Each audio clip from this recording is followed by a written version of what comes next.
May 1943. The Second World War had settled into a grind of attrition and calculation. The Allies pressed bombing campaigns, the U-boats stalked convoys, and the factories of the Ruhr kept the German war machine fed with steel, electricity, and fuel. Against that backdrop, a single audacious idea moved from engineering sketchbooks into hangars and flight line hushes. Breach the great dams that supplied power and process water to the Ruhr. Flood the valleys below. Disrupt transportation and industry. And by striking infrastructure rather than cities, deliver a shock to the German war effort with surgical purpose. The weapon conceived to do that work would be called upkeep. The mission to carry it out would become one of the most famous and contested raids of the war. Barnes-Wallis was not a soldier in the traditional sense. He was an engineer and a thinker whose career had already shaped modern aircraft design. He approached problems like a mathematician and an experimentalist, convinced that precise application of physics could achieve results brute force could not. When he turned his attention to the dams of the Ruhr, he posed a simple, unforgiving question. How do you place a large explosive charge against the underwater face of a concrete dam when every conventional route is blocked? Torpedoes were stopped by nets. Bombs dropped from altitude could not be positioned beneath the waterline. Mines drifted away. Wallis's solution was counterintuitive and elegant. If a bomb could be made to skip across water like a stone, and if it were spun in reverse to bite the surface and hold a predictable trajectory, it could travel across the reservoir, clear any nets, strike the wall, sink, and detonate at depth where the hydrostatic pressure would multiply the destructive effect. He tested shapes and spins in ponds, refined mass and balance, and insisted on delivery parameters that left almost no margin for human error. Turning that laboratory idea into a weapon required radical departures in ordnance and aircraft operations. Upkeep was built as a heavy cylindrical charge filled with a torpedo-era explosive and fitted with hydrostatic pistols and timing devices designed to trigger a delay after the device had reached the dam face. Its effectiveness depended on precise backspin, a specific release height and airspeed, and a dependable fuse that would operate underwater and at depth. To carry it, the Avro Lancaster, already one of the RAF's most capable heavy bombers, required modification. Racks and rollers beneath the fuselage, a motor to spin the cylinder before release, and a cage of handling procedures for ground crews who had never serviced anything like it. Pilots and bomb aimers needed new sighting methods. Technicians fitted two downward-facing lamps so that, when their reflections merged on the water, a pilot could judge the 60-foot release height at night. Each change was a small revolution, each one necessary. The squadron assembled for this task was chosen with extraordinary care. Wing Commander Guy Gibson drew from a pool of experienced crews, selecting men for steadiness, technical skill, and the ability to fly low and listen to their machines rather than to instruments. Training took place in isolation. Nights were given over to treetop runs and dead reckoning navigation. Crews practiced the tiny exacting motions that would be demanded when they came to release upkeep over black water in enemy territory. Bomb aimers learned to align a special sight against distant towers and banks. Navigators timed legs of the route to the second. Engineers practiced spin-up and fuse checks until the tasks were automatic. Practice exacted a price. Damaged aircraft, forced landings, and training casualties hardened the men. Still, the discipline hardened into confidence. Where theory had once been speculative, instinct and repeated rehearsal allowed crews to work with the narrow tolerances that Wallis required. Secrecy cloaked the operation. Briefings were held behind locked doors, and only a circle of officers and technicians knew the precise plan.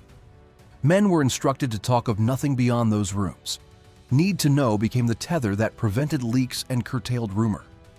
In the weeks before the operation, final preparations focused on reliability. Spin mechanisms were tested, hydrostatic pistols scrutinized, sighting lamps calibrated, and inert drops rehearsed until release geometry felt like muscle memory. When the orders came, everyone understood the magnitude of risk. Crews would have to fly low at night at high speed across occupied territory into searchlights and flak, and they would have to make physical judgments, rather than rely on technology in a world where instruments could fail and chance still mattered. On the night of 16 and 17 May 1943, 18 modified Lancasters crossed the channel in staggered waves. The route was planned to exploit terrain and avoid known concentrations of anti-aircraft defenses. Navigation depended on landmarks, compass bearings, and strict timing. Pilots kept their machines so low that trees passed within a hair's breadth of the wingtips and rivers slid past like black ribbons. As they crossed into enemy airspace, the crews faced the calculated danger Wallace's plan demanded. Searchlights and anti-aircraft guns lay in wait. German defensive doctrine had not fully anticipated bombers at these altitudes and in this profile, but flak was lethal and sometimes sudden. In the cockpit, there was no room for hesitation. Release had to occur at distance markers measured in seconds. Speed had to remain close to the prescribed figure, and height had to be judged by the merging reflections of the two lamps on the water. Any deviation could mean the bomb would not reach the dam face. Or worse, the aircraft might not survive the run. The attack on the Möhne was the operation's critical sequence. As the lead aircraft moved in the air was tight with concentration, and the instruments were subordinate to sight and feel. The bombs, spun at roughly 500 revolutions per minute in many accounts, were released at a speed close to 240 miles per hour and at an altitude of about 60 feet. The exact figures varied with conditions, but these were the ballpark tolerances the crews trained to hold. Each upkeep skipped across the water, struck, skipped again, and if correctly released, struck the dam face and sank. Underwater detonations followed, and the shock pressure and subsequent erosive force undermined reinforced concrete sections until, under the weight of impounded water, sections of the Möhne's wall failed and a catastrophic breach opened. The rush of water tore through the valley below, destroying bridges, derailing trains, inundating factories and homes, and killing civilians in the floodplain. The spectacle was immediate and devastating, but its full strategic impact required time and the broader context of wartime logistics to be assessed. The Eder attack succeeded similarly, but under harsher terrain and navigational constraints. Pilots had to thread approach corridors shaped by ridges and valleys so that release points could be sighted at the right instant. The Sorpo, however, was a different kind of challenge. Built as an earth-filled dam, the Sorpe's construction absorbed shock differently from masonry walls. The bouncing bomb's mechanism for concentrating explosive force at the concrete face was less effective against earthen embankments. Attacks on the Sorp produced damage, but not the dramatic breach seen at the Möhne and Eder. The combined results illustrated both the ingenuity and limits of the weapon, where dam type and construction mattered as much as delivery skill. The human cost was severe and immediate. Dozens of aircrew were lost that night. Aircraft were shot down or crashed during low-level operation, and the death toll among the raiding force was a heavy price for the success achieved. Those losses and the grief of families and squadrons tempered celebration and forced a somber assessment of what had been accomplished for what had been paid in human lives. On the German side, the flooding destroyed homes and killed civilians. The moral dimension of the raid, striking infrastructure at the cost of non-combatant lives, generated debate even then and continues in historical assessments today. Strategically, the raid forced Germany to divert resources to repairs, to relocate or adjust production, and to shore up defenses, while the Allies claimed both material disruption and an important psychological victory. In the weeks and months after the raid, the immediate material effects were real but complex to catalog. Some factories suffered power and supply interruptions. Rail and canal transport in affected valleys was disrupted. Repair work absorbed labor and materials. The Germans mobilized emergency repair operations and rerouted critical production where possible. The long-term strategic calculus is debated among historians.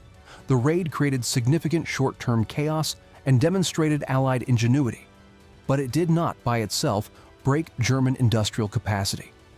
What it did accomplish decisively, however, was show that carefully targeted attacks on critical infrastructure could produce outsized effects, and that technical ingenuity, married to daring operations, might beat brute force in particular circumstances. Barnes-Wallace's invention did not end with upkeep.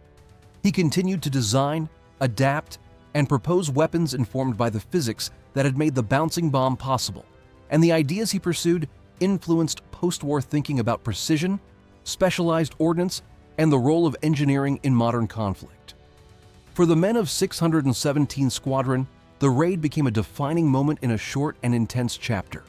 Wing Commander Guy Gibson was decorated, and the squadron's name entered public consciousness, but many of the technicians and aircrew who made the operation possible carried the memory of friends who never returned.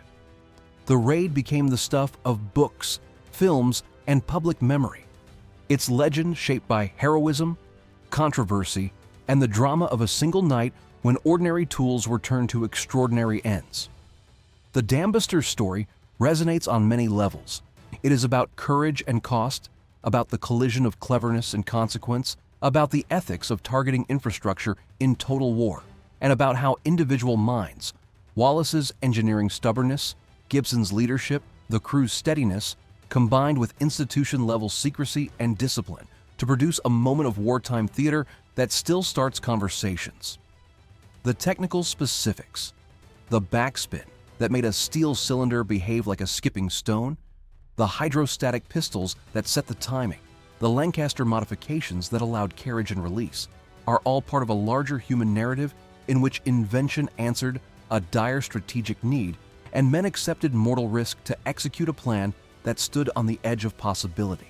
In the end, the bouncing bomb and the raid it enabled live in history as both achievement and admonition.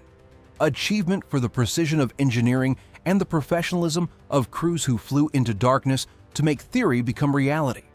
Admonition for the losses sustained and the civilian suffering that accompanied the tactical success. That night in May 1943 reminds us that war shapes and is shaped by technology, that ingenuity can produce dramatic outcomes, and that every strategic decision echoes in human lives. Remembered with curiosity, respect, and a measure of melancholy, the story of upkeep remains an instructive chapter in the history of conflict and human resolve.